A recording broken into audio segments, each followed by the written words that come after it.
Hay algunos que creen que el mundo que conocemos no es lo que parece. ¡Fuera! Que el demonio es real y que estamos en medio de una guerra épica que nos ha declarado.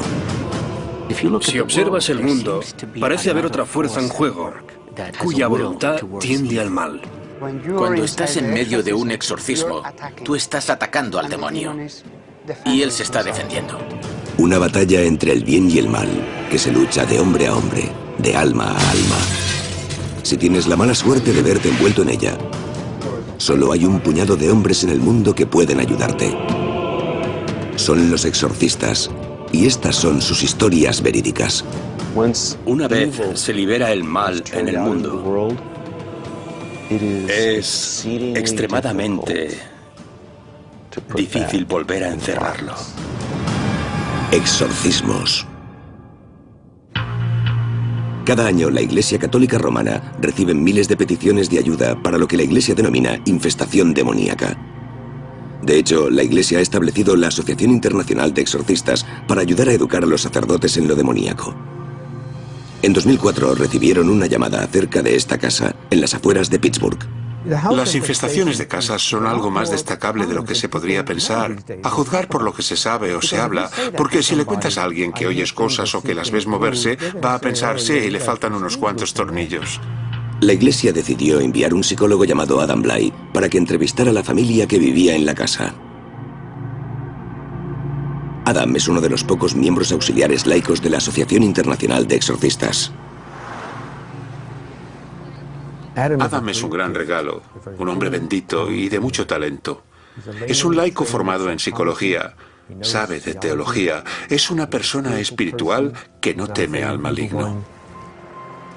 Adam ha participado en docenas de exorcismos, pero es consciente de que lidiar con el escepticismo es parte de su trabajo. Creo que es completamente racional y razonable pensar que las posesiones y la realidad demoníaca son tonterías medievales, por decirlo así. Sin una experiencia directa de algo así de extraordinario, creo que es racional y natural llegar a la conclusión de que no es real. Adam tuvo esa primera experiencia extraordinaria en casa de Bobby Cranmer. Y a raíz de entonces, los dos se hicieron amigos. Con lo que pasamos aquí, el sacerdote con el que trabajamos y mi relación con Adam en particular, el encontrarme de nuevo con él y el hecho de que haya venido, hay cierta camaradería entre nosotros, porque yo sé que él sabe lo que pasó aquí. Lo que ocurrió aquí fue lo que la Iglesia Católica denomina infestación demoníaca. Tradicionalmente hay tres niveles de problemas demoníacos. Infestación, que se da cuando un demonio está activo en un lugar o espacio. Opresión, que ocurre cuando se ha concentrado en una persona concreta. Y posesión, cuando esa persona ha permitido que el demonio tome el control de su cuerpo. La infestación es el tipo de problema demoníaco más común al que tenemos que responder. La infestación consiste en ataques y posesiones de cosas materiales, casas y lugares. He rezado en casas en las que se han oído cosas, se han movido objetos, hace frío, hay olores, hay huellas, como si esos espíritus se adueñaran de la casa. Normalmente lo que pasa es que ahí ha tenido lugar una importante actividad demoníaca. Sesiones de espiritismo, adoración satánica. Tal vez se hayan cometido asesinatos o crímenes, de modo que el maligno, como si fuera un guante, acude y posee ese lugar. Esta casa en particular había tenido a Bob Cranmer hechizado desde que era niño. Crecí en esta zona y desde que era un niño, más o menos a principios de los 60, siempre me ha fascinado esta casa en particular. No me daba miedo en absoluto, estaba intrigado. Quería saber lo que estaba pasando dentro. Quería saber quiénes eran las personas que vivían en ella, qué hacían. Bob estaba casado y con hijos cuando regresó a Pittsburgh tras una larga ausencia y se enteró de que la casa de sus sueños de la infancia estaba a la venta. La primera vez que cumplí mi sueño de entrar en la casa fue cuando fui a verla para comprarla. Compramos la casa, nos mudamos. Teníamos 4 niños pequeños y nos instalamos. Todo iba bien al principio. Llevábamos como unas 6 semanas en la casa y mi mujer y yo empezamos a notar que algo no iba bien. Algo extraño pasaba en la casa.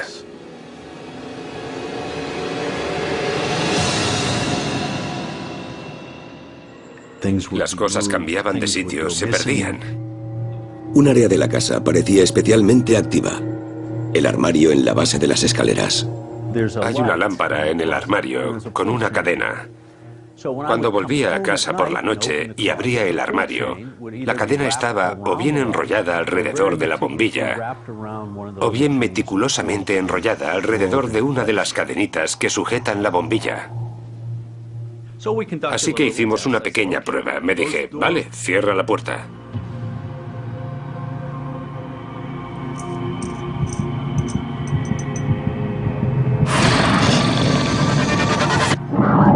Abrí el armario otra vez y estaba claro que la cadena se movía, así que supimos que teníamos un fantasma. Uno de los niños del barrio nos dijo, ¿vivís en esa casa? Es un poco siniestra. Y le contestamos, sí, está encantada. Nadie nos creía. Los invitábamos a pasar la noche y ninguno de ellos volvía. Es muy importante entender la diferencia entre la presencia de un espíritu humano y la presencia del demonio, que llamamos infestación. Desde una perspectiva católica, la presencia de un espíritu humano es un alma del purgatorio que manifiesta su presencia. La infestación demoníaca es destructiva. Eso parecía describir lo que estaba pasando en la casa de los Cranmer. Bob se despertaba cada mañana con arañazos. Parecía como si las garras de un gato le hubieran arañado la espalda. 2 de mis hijos vieron 2 sombras oscuras junto a sus camas. Con forma humana. Entró en mi habitación a saltitos, se quedó al pie de la cama. Yo la miré un segundo. Me cubrí la cabeza con la manta. Me voló de entre las manos y se plegó perfectamente a los pies de la cama. Con el paso de los años, ciertos miembros de mi familia empezaron a tener problemas mentales, agobio, un tipo de comportamiento marcadamente paranoico, totalmente fuera de contexto con respecto a quiénes eran y quiénes son. Es Moloch, un amigo mío. Se podría decir que perdí el control y me volví loco durante un par de años. Pasé 14 días en un pabellón psiquiátrico. Un pabellón psiquiátrico cerrado, porque esto me estaba afectando. Y entonces no lo sabíamos. Creíamos que era cosa mía. No éramos nosotros mismos, éramos completamente diferentes. En 2002-2003, el fenómeno en la casa se hizo muy visible. En nuestras narices. O sea, ya no intentaba disfrazar su presencia. ¿Y qué iba a hacer? Entonces yo era protestante. Fui al pastor de mi iglesia. Le hablé de esto y se le pusieron unos ojos como platos y me dijo que sí, que sí. He visto las películas El Exorcista y otras de estos temas y ¿qué vas a hacer? Hablar con un cura. Como sacerdote experimentado, al padre Mike Salvania no le resultaba desconocida la infestación demoníaca y bendijo la casa muchas veces, aparte de celebrar misa en ella. Había 2 sacerdotes que venían a casa. Y luego había una especie de sacerdote místico y misterioso con el que hablaba por teléfono y dijo que no podía venir a casa. Dijo que si venía, se podrían poner las cosas mucho peor. La experiencia había enseñado a los exorcistas que los demonios luchan por retener aquello que han conquistado. ¿Por qué iba un demonio a querer infestar una casa? Es una cuestión territorial. El demonio quiere poseer la tierra, poseer a la gente con la finalidad de matarlos. En cualquier caso, el maligno puede destrozar la vida familiar y así gana terreno. Una serie de sacerdotes fueron a bendecir la casa. Pero como las sesiones de oración parecían no producir efecto alguno, llamaron a Adam Bly. Me involucré en el caso como observador externo. Se me hizo acudir solo para proporcionar una observación externa útil. Supongo que querían una visión diferente. Lo que pasó a continuación cambiaría la vida de Adam y lo pondría en contacto habitual con fuerzas que él cree que solo se pueden llamar de una forma: demoníacas. Exorcismos. Exorcismos. Tras años viviendo en una casa que creían que estaba encantada, Bob Cranmer y su familia recurrieron al padre Mike Salvania y a Adam Bly para que intentaran liberar la casa de los malos espíritus. Pero no es tan fácil hacerlo como decirlo. Estar envuelto en la demonología, estar envuelto en un trabajo con gente que se ha visto involucrada en lo demoníaco es complicado. Al principio te sientes como un detective. Intentas averiguar qué es lo que ha pasado, qué sigue oculto, qué secretos se guardan. El padre Mike y Adam recorrieron la casa, bendiciendo cada estancia. Señor, tomamos tu agua bendita y tu sal bendita. El agua bendita es un sacramental muy poderoso. La utilizamos durante los exorcismos porque parece causar dolor a los demonios y obligarlos a obedecer órdenes. Pero en lugar de cooperar, los demonios parecían contraatacar. Las paredes empezaron a rezumar sangre. Empezó arriba, en la escalera, a mi derecha, y progresivamente fue bajando del segundo piso al primer piso, y de hecho se veía lo que parecía ser sangre roja, que se volvía marrón al secarse, bajando por las paredes. Tengo fotos de ella. También la hice analizar en un laboratorio para saber qué era, y no estaban seguros de lo que era realmente. Eso ocurrió un día o dos después de bendecir la casa y haberla rociado con agua bendita. El demonio siempre le da la vuelta a las cosas, así que era una forma de mostrar profanación. Su versión era rociar las paredes con sangre. En una semana, las cosas se pusieron peores que antes de la bendición. El fenómeno se volvía más siniestro cada vez que se producía. Y en realidad, gran parte se centró en estas dos habitaciones. Hubo una temporada de probablemente unos 7 meses, durante la que desocupamos completamente estas habitaciones. Nadie dormía en ellas porque el ente gravitaba en torno a estas dos habitaciones. Y el ente, que se acomodaba aquí por las noches, desprendía un fuerte hedor muy localizado. Según recuerdo, era una combinación entre goma quemada y azufre. Yo también experimenté eso. Fue la primera vez. Es muy inquietante. Es como una aglomeración de olor horrible que se mueve. Por él, con él y en él. Continuaron las sesiones de oración, pero las condiciones en la casa de los Cranmer no mejoraron. Estábamos haciendo todo lo que podíamos desde la perspectiva religiosa y no funcionaba. De hecho, empeoraba bastante. Un exorcismo no es simplemente leer las oraciones, chasquear los dedos y la presencia desaparece. Estamos hablando de días, semanas e incluso meses de trabajo hasta poder liberar a la persona. Y a veces lo que se consigue es lo que yo llamo una tregua. A esas alturas, Bob y su familia estaban hablando seriamente de hacer las maletas e irse. Pero no lo hicieron. Puede que sea por mi carácter, mi naturaleza. Realmente creo que existen el bien y el mal, y que el mal es poderoso, pero que el bien puede prevalecer a largo plazo. Y esta es mi casa. Esta siempre ha sido la casa que he querido desde que era niño. Y naturalmente no se la iba a regalar a nada ni a nadie.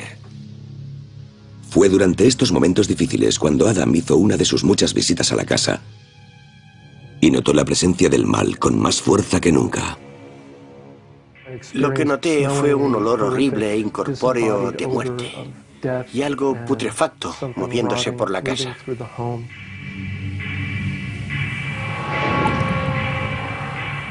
En mi cabeza aparecieron unos arañazos extraños. Lo raro de esto es que al cabo de 90 segundos los arañazos habían desaparecido completamente. Cuando estaba a punto de irse, Adam se detuvo junto a las escaleras y dirigió su atención al armario de la bombilla con la extraña cadena. Tuve la extraña y fuerte sensación de que había algo bajo las escaleras, detrás del armario. Había un gran espacio bajo los escalones en el que casi se cabía de pie. Había estado sellado más de 100 años. No había ningún acceso a él desde el suelo o los lados. Adam sugirió que rompieran la pared, y lo que hallaron detrás los dejó perplejos. Encontramos piezas del ego de mi hijo en ese espacio. ¿Cómo se habría metido eso ahí? No había grietas, no había manera. Pero encontraron diversos objetos que eran claramente posesiones de personas que habían vivido en esa casa. Uno de los objetos era un esbozo arrugado. ¿Me lo sujetas? Gracias. Mostraba una casa y una familia al lado. ¿Qué es eso? No tengo ni idea. En la otra cara había un burdo dibujo de una figura demoníaca y un nombre: Moloch, una figura demoníaca asociada a los sacrificios infantiles en el Antiguo Testamento. Eso no significa que el papel estuviera maldito o que estuviera necesariamente relacionado con la magia negra, pero parecía ser una pista. Para Adam y el padre Mike, tener el nombre del demonio suponía una ventaja significativa, si el nombre era el correcto. Los demonios, por supuesto, saben eso y lucharán con uñas y dientes para no dar su verdadero nombre, porque una vez que un sacerdote tiene ese nombre, ya no se trata de fuera en el nombre de Dios, sino en el nombre de Dios, fulano o mengano, fuera. Y esa oración, al ser específica, tiene un impacto mucho mayor. Pero para empezar, ¿por qué habían escogido los demonios infestar esa casa? Los problemas están ahí porque la anterior persona que tenía autoridad en esa casa hizo algo para invitar al diablo a ese espacio. ¿Qué había hecho?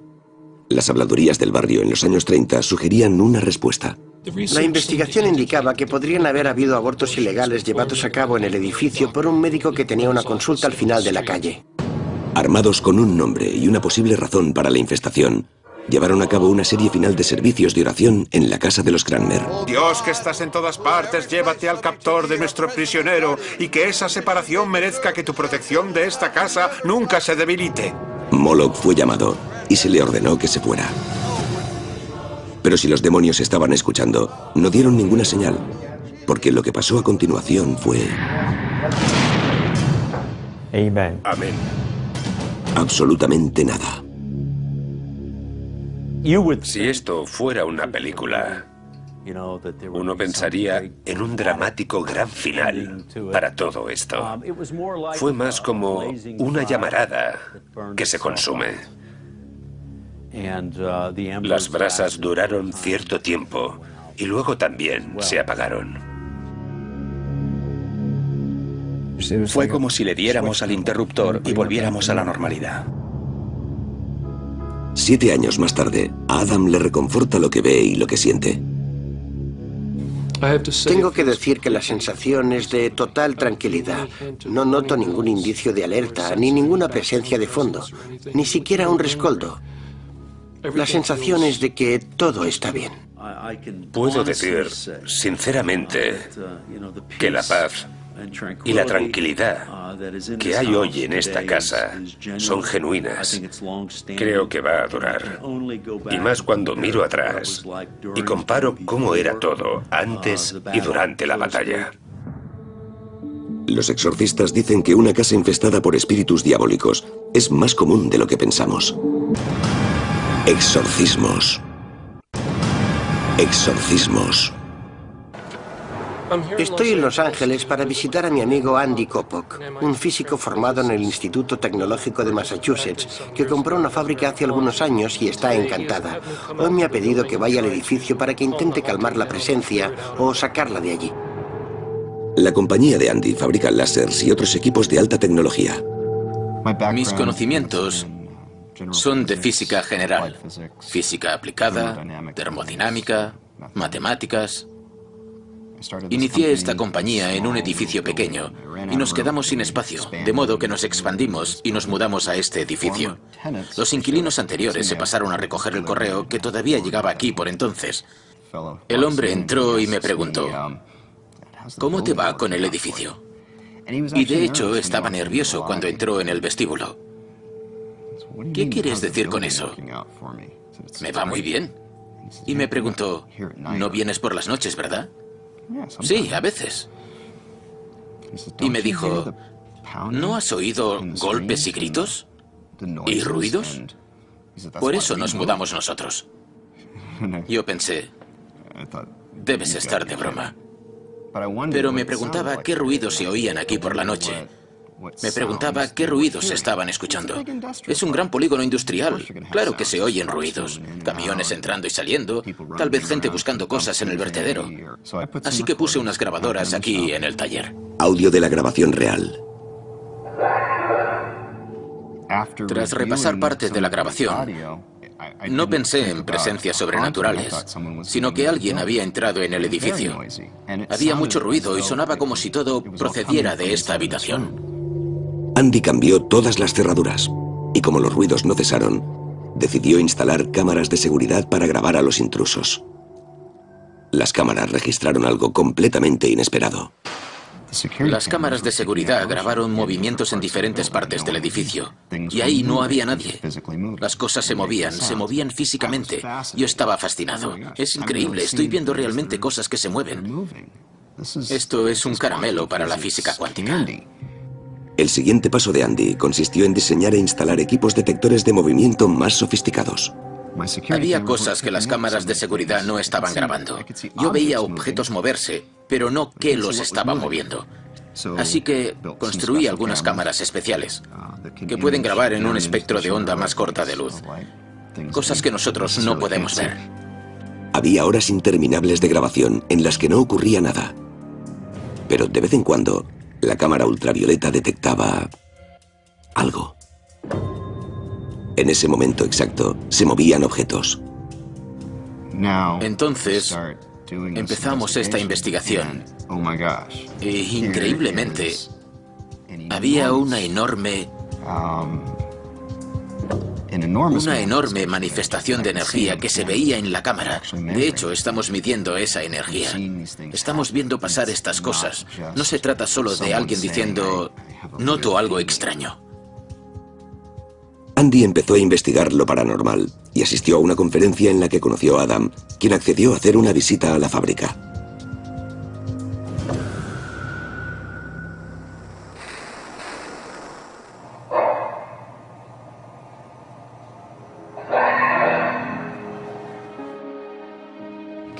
¿Puedes ponerlo otra vez?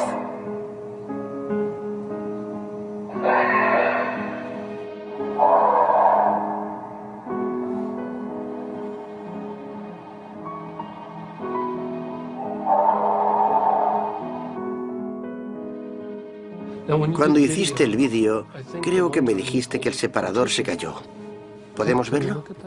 Por supuesto. ¿No había nadie en el edificio? No, estaba cerrado.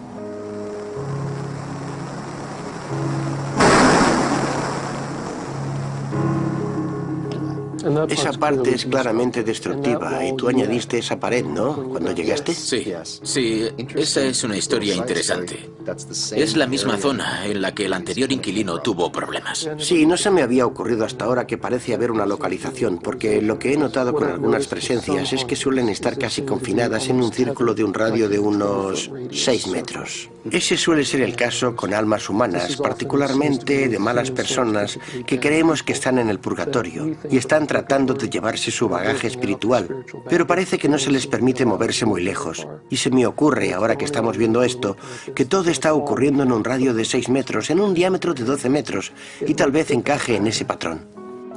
Dos incidentes históricos sugerían que la fábrica podría estar simplemente encantada y no infestada.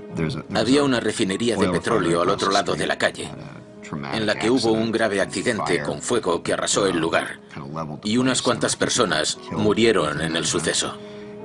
Y además, en el terreno que nos rodea, había unas fosas comunes que se descubrieron cuando estaban haciendo excavaciones. Así que ahí tenemos la clásica explicación de cementerio indio para lo que estaba pasando.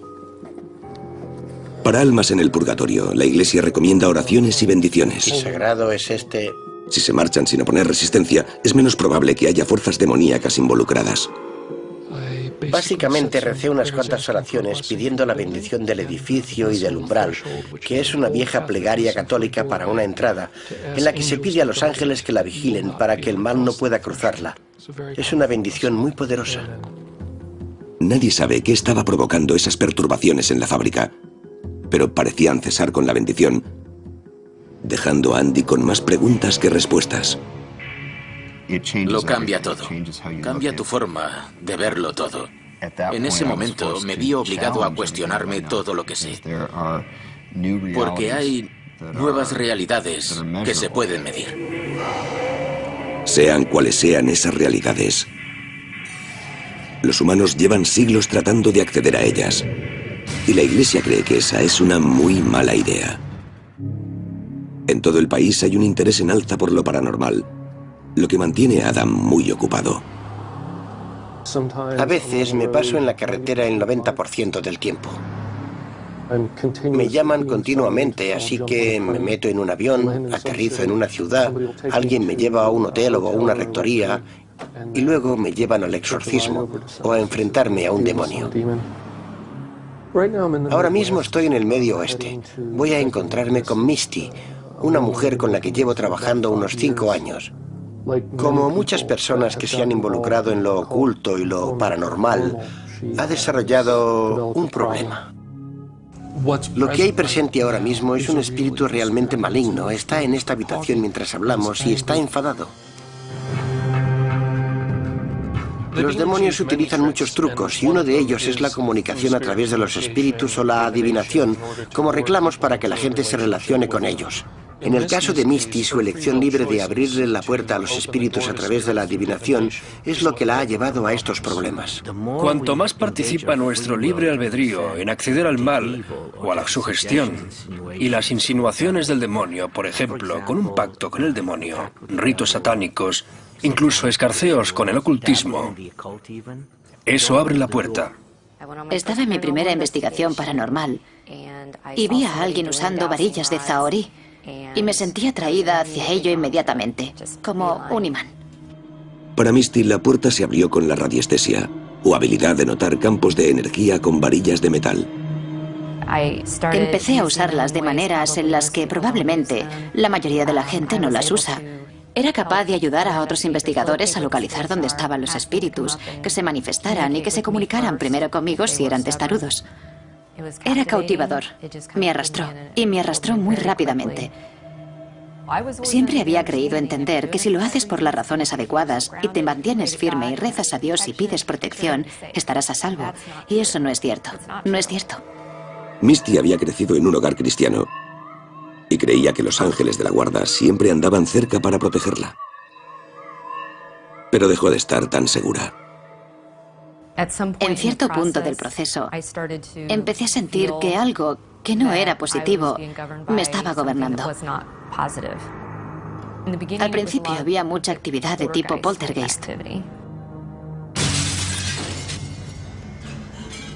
Se oía ruido de cristales rotos. Sonaba como si se rompieran todos los cristales de mi casa. Cuando iba a investigar, no había cristales.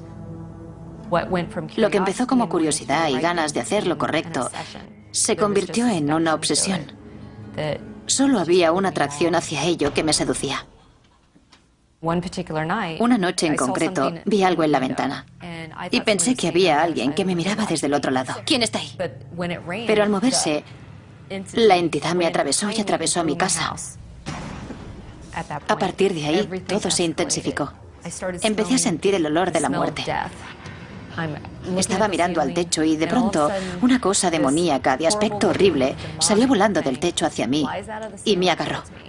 No podía mover los brazos e intentaba luchar. Me sentí como si me estuvieran sujetando bajo el agua. Fue horrible. Entonces llamé a Adam. Cuando trabajamos con personas, a menudo les damos sacramentales, que son objetos bendecidos por un sacerdote. En el caso de Misty, uno de los objetos que le había dado para que lo usara era una vela bendecida. Simplemente le dije que encendiera la vela si iba a ponerse a rezar.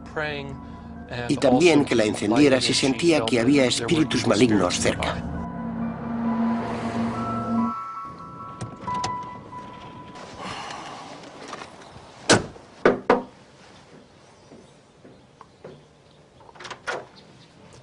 Hola, Adam. Hola, Misty. ¿Qué tal? Me alegro de volver a verte. ¿Te encuentras bien? Noto que hay algo que se sigue colando aquí. Todavía hay algo. Definitivamente noto una diferencia física. ¿Lo notas igual que aquellas cosas que se comunicaban contigo todos estos años? Sí, sí, así es. Lo que ha ocurrido, lo que me hace pensar que algo está pasando, es que utilicé la vela. ¿Qué hiciste al utilizarla? Me tumbé, encendí la vela y me di cuenta de que algo había entrado en la habitación. Les pedí a los sagrados ángeles que entraran en mí y me llenaran de inspiración y guía. En cuanto dije eso, noté la misma energía de aquella vez que me atacó físicamente. Sentí esa misma energía que me subía por los pies y lo hizo muy rápido. No perdió el tiempo. Al enterarse de los detalles, Adam se da cuenta de que Misty ha cometido un error habitual. Las velas bendecidas son sacramentales, cosas sagradas. Es una falsa presunción pensar que los espíritus malignos no pueden estar alrededor de algo sagrado. Y el caso es que con los buenos espíritus no existe la necesidad de invitarlos a que entren realmente en tu cuerpo. Tuve una mala sensación en cuanto ocurrió. Todavía me sorprende encontrarme en esta posición y en esta situación. ¿Qué quieres decir? Es que es tan extraño pensar que alguien que es normal y no adora al diablo ni nada de eso pueda acabar en una situación así. Da mucho miedo. Me inclino por hacer dos cosas. Renunciar al derecho que se le ha dado y luego rezar un poco para pedirle a Dios que se lo lleve. ¿Te parece bien? Sí, totalmente. De acuerdo.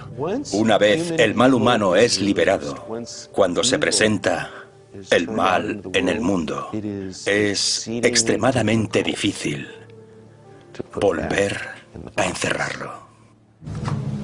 Misty, ¿renuncias a cualquier relación con el diablo establecida a través de lo oculto? Sí. ¿Renuncias a cualquier relación con el diablo establecida a través de la adicinación? Sí. ¿A comunicarte con los espíritus de cualquier manera? Sí. Por favor, Jesucristo, revoca cualquier derecho que el demonio tenga sobre Misty en este aspecto y en cualquier otro del que no seamos conscientes. La Iglesia y los exorcistas que me han formado me han dado permiso para rezar por las personas y pedirle a Dios que las bendiga. Manténnos fieles a nuestro Señor Jesucristo por los siglos de los siglos. Amén. Amén. Bueno, ya te llamaré, ¿de acuerdo? Sí, gracias otra vez, Adam. Cuando Misty encendió la vela, les dio permiso explícitamente a los espíritus que notaba presentes para entrar en su cuerpo. Eso, por supuesto, fue un error. Creo que Misty está mucho mejor, pero estas cosas no terminan instantáneamente, en una sesión. Como con casi todo el mundo, es un proceso de desvinculación con lo demoníaco y con los engaños con los que ha sido atraído. Misty se convirtió en un blanco para los demonios al mostrar una intensa curiosidad por la adivinación y la radiestesia. Pero la Iglesia enseña que cualquier interés en lo paranormal puede ser peligroso, porque nunca sabes qué puedes estar llevándote a casa. Exorcismos. Exorcismos. ¿Tienes la cámara y la pantalla encendidas? Por experiencia, la Iglesia enseña que cuando hay fuerzas demoníacas presentes, siempre intentan arrastrarnos a una conversación. Y la Iglesia tiene una sencilla norma de protección. No hables con el demonio. En cierto modo, esa es la norma más importante. Hablar con un demonio es como tontear con la posibilidad de ser atraído a una relación con él. Y por eso la comunicación con los espíritus es tan peligrosa. Penny Willis era miembro de un grupo de cazadores de fantasmas en Upstate, Nueva York. Salimos para visitar un lugar encantado. Un lugar encantado bien conocido. Éramos un grupo. Hay algo más allá de nosotros, y ese anhelo de algo más es el principio de nuestra interacción con el mundo espiritual. Así que uno se dice, quiero ir a cazar fantasmas, quiero ir a buscar algo así. Quieren experimentar. Quieren estar conectados a ello. Y a veces, esa conexión va en direcciones a las que ellos no querían ir. Penny a menudo pasaba tiempo en casa de su hija, cuidando de su nieto, Seth, que era autista. Pero fue la hija de Penny, Elizabeth, la primera en notar que una presencia estaba jugando con ella. ¿Había traído su madre un espíritu maligno consigo?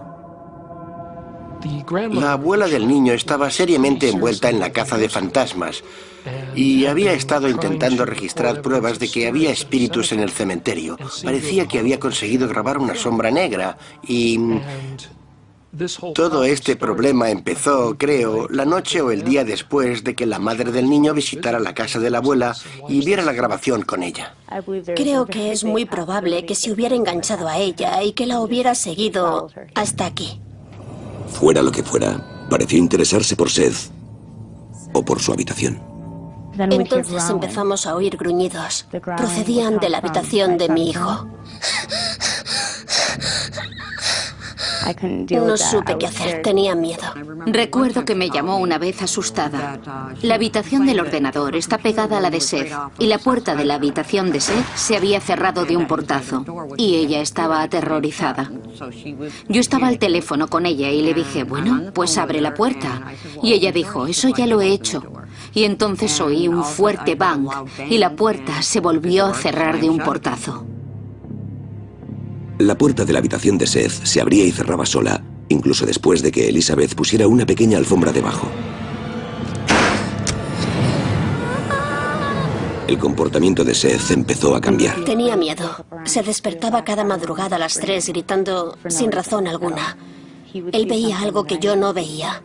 Y al principio pensé que tal vez eran solo pesadillas, los típicos terrores nocturnos de su edad. Mucha gente se despierta alrededor de las 3 de la madrugada al final de un ciclo de sueño de 4 horas, pero en algunos casos la hora puede ser significativa. Las 3 de la tarde es la hora en la que Jesús murió en la cruz. Las 3 de la madrugada es la hora opuesta total. De nuevo ese patrón del demonio burlándose de Dios y haciendo una inversión de las cosas. Antes de pasar todo esto, Seth era un niño alegre, incluso de bebé. Fue realmente espantoso, porque Seth siempre ha sido... Es difícil de explicar, pero todo le hace feliz. Las cosas más sencillas le hacen feliz. Nada lo hacía llorar, ¿sabes? No había manera de saber qué era lo que le pasaba, porque cuando él llora es porque pasa algo malo. Lo llevamos a médicos, a especialistas, y no le encontraban nada. Fuera de casa, Seth parecía ser el mismo niño alegre de siempre. Cuando volvíamos a casa, después de pasear, en el instante en que llegábamos al camino de la entrada, empezaba a temblar y a gritar. Estaba aterrorizado. Se echaba a llorar en cuanto entrábamos por la puerta, hasta el punto de desmayarse, de lo cansado y agotado que estaba. Y eso pasaba cada día, todo el tiempo. El niño parecía estar viendo algo que le resultaba absolutamente aterrador y apuntaba a algo específico, cosa que nunca antes había hecho. Lo interesante del caso es que un niño autista, en cierto modo, no puede mentir. No juegan a engañar, ni a esconder cosas, ni tampoco fingen sentimientos. Y no era solo Seth el que estaba atormentado. ¿Qué es eso? Penny se despertó un día sintiendo que algo la había arañado mientras echaba una cabezada. ¿Te has arañado, no? Estás sangrando. Tenía 3 profundos arañazos que me recorrían la cara. Yo no tenía ni idea de cómo habían aparecido. ¿3 líneas rectas? Sí. Eso es muy típico. Lo vemos mucho cuando hay presencias demoníacas. Por algún motivo les gusta hacer 3 arañazos. Creemos que está relacionado con la Trinidad porque hacen muchas cosas en grupos de 3. Cuando le salieron los arañazos a mi madre, me llevé un susto de muerte. Durante mucho tiempo tuve la impresión de que una entidad, fantasma, espíritu o como quieras llamarlo, no podía herirte físicamente. Por supuesto, yo quería creer que se había arañado ella mientras dormía. ¿No ha pasado nada mientras estaba fuera? La Iglesia tiene un nombre para este tipo de acoso demoníaco. Se llama opresión. El demonio se ha ganado el derecho a estar presente en ese lugar. Ahora ese demonio te quiere a ti y te intentará embaucar como sea para que le abras la puerta. Entonces presionará para conseguir más y más control, más interacción. Y en el momento en que tú digas, no, ya no quiero hacer lo que dices, se volverá contra ti y te morderá. Y es entonces cuando nos llaman. A menudo, la gente ya ha soportado gran cantidad de problemas, confusión, nervios, caos, antes de recurrir a nosotros. A veces intentan solucionarlo ellos mismos, afrontarlo solos, o recurrir a sus amigos, quizá incluso a un psicólogo. La Iglesia siempre ha exigido, mediante lo mejor de la ciencia y la cultura de ese momento, agotar todas las explicaciones mundanas a los problemas antes de dar el salto y decir, esto es un problema espiritual, ya sea posesión, opresión o infestación. Finalmente, a la madre de Seth le recomendaron que hablase con Adam Bly, pero al principio no se decidía a hacer la llamada. Quería contactar con Adam, pero algo me decía que no lo hiciera, que no pasaba nada, que me lo estaba imaginando todo, que no estaba pasando realmente. Y luego las cosas empeoraron. Estaba aquí sola durante el día y vi una sombra negra caminando por la habitación frente a mí. Estaba ahí, así que la grabé. La conseguí registrar en vídeo. Se la enseñé a mi madre y a mi novio y dejé de pensar que estaba loca. El vídeo me dejó atónito. Yo nunca he presenciado algo así. Se puede distinguir una figura, pero no era una persona. No se veía nada a su alrededor. Solo era la sombra de algo. Con una prueba documental en la mano, Elizabeth contactó con Adam. Pero la noche antes de que llegara, la pequeña escultura de un ángel salió volando de la pared. Casi alcanzó a Penny y rompió el móvil de Elizabeth. Una persona puede ser asfixiada, empujada contra la pared, tirada por las escaleras, arañada, mordida, asaltada de otras formas. Puede que un tocador se deslice por la habitación. No sé cómo explicarlo, solo sé que fuera lo que fuera, no quería irse. Adam notó la presencia demoníaca en su primera visita. Pero el ritual de exorcismo solo puede llevarlo a cabo un sacerdote formado. De modo que Adam simplemente bendijo la casa, prestando especial atención al dormitorio de Seth. Fui hasta allí. Di la bendición a la casa, recé unas cuantas plegarias, podamos derrotar al mal que reside, y todo paró. Seth había estado fuera durante la bendición de la casa, pero cuando regresó, su reacción pareció confirmar que algo había cambiado. En la puerta se mostró aprensivo, miró a su alrededor, pareció darse cuenta de algo. Se puso contento, corrió hacia su habitación, miró dentro, miró alrededor y se puso a saltar sobre la cama, riendo. Fue hermoso ver algo así. Mi hijo fue directamente a Adam, se le subió encima y lo abrazó. Eso es imposible para mi hijo. Es autista, nunca va a nadie que no conoce. Como si supiera que Adam venía a salvarle. Adam sigue visitándolos de vez en cuando para comprobar el progreso de Seth. Siento que tuviera que pasar por eso, lo siento de veras. Pero fue un tiempo corto y esperemos que ya lo haya olvidado y que no tenga un impacto duradero. Dada vuestra experiencia con todo esto, ¿qué piensas ahora sobre la caza de fantasmas? ¿Sigues haciéndolo? Ya no lo hago. No hemos hecho nada. Es demasiado arriesgado. Aquella vez lo pillamos muy a tiempo. Rezo porque la abuela tome una decisión final acerca de dejar de jugar a invitar espíritus a casa. Mucha gente comete un fallo fundamental. Creen que pueden abrir la caja del mal, mirar dentro, hacer cosquillas, cerrar la puerta, volver a ponerla en la estantería y no preocuparse nunca más. El demonio no se va a mostrar a sí mismo como un ángel de la oscuridad. Más bien se mostrará como un espíritu bueno, un ángel de la luz, un buen espíritu guía, por ejemplo. El aspecto más aterrador de todo esto es la falta, la verdadera impotencia que sufrimos todos nosotros como seres humanos aislados, como individuos, enfrentándonos a algo que es muy, muy, muy grande.